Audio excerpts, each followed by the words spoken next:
அடிப்படை திருக்குறள். திருக்குறள் அறத்துப்பால் இனியவை கூறல்.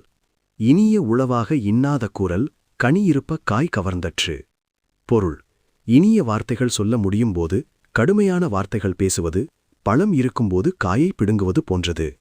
சியை கதை. இனிய சொல் இனிய வாழ்வு. ஒரு சிறிய கிராமத்தில் அருள் என்ற இளைஞன் வாழ்ந்து வந்தான். அவன் மிகவும் புத்திசாலி. ஆனால் அவனது ஒரு பழக்கம் அனைவரையும் தொந்தரவு செய்தது. அவன் உண்மையை நேராகவும் கடுமையாகவும் பேசுவான்.